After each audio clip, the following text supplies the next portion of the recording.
Hello, my name is Lloyd Lane. I'm a certified clockmaker, certified by the American Watchmaker and Clockmakers Institute in Harrison, Ohio. I own and run the Cuckoo Clock Hospital in Annandale, Virginia. My webpage is www.cuckooClockHospital.com. I'm also the owner / moderator of the Cuckoo Clock Club, which is a group on Yahoo. I invite cuckoo clock repair professionals and vendors to join us.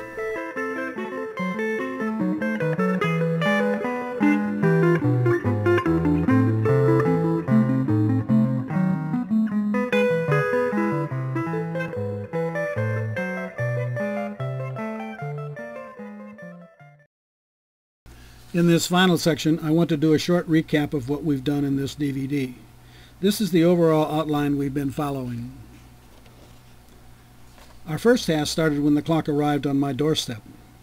The clock was dirty and some parts were missing. Before starting on the clock, we did a sidebar on all the tools I used to work on this clock. This proved to be interesting, if for no other reason than the number of tools used. I hope you got some good ideas for use in your shop. Then we started taking the clock apart. First we took off the hands. Then we pulled out the bird.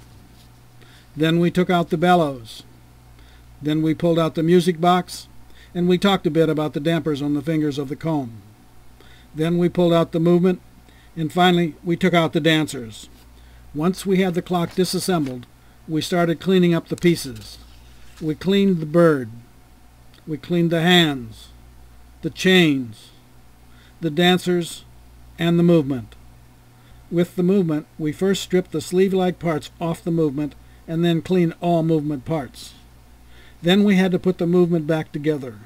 The key step was to make sure that the cams on the front of the clock were synchronized with the rack and snail. You will recall that half of the bellow tops had been ripped off. We went through the various steps for installing new bellow tops. I made the point that I would not cover oiling since the anticipated audience would know how to do that. We then reinstalled the dancers, the music box, the movement, and finally the bird. We learned about the wires controlling the music box and took the time to bend them so that the music box was properly synchronized with the clock. Then we installed the bellows. Finally, we began testing the clock. At that point, I discovered that the spring on the bird perch was not tight enough. We had to disassemble the clock down to the level where we could work on the bird perch spring. Then we had to put it all back together again. I showed you the setup I used for setting the beat, but like with oiling, I assume the audience knows how to set the beat and did not discuss it.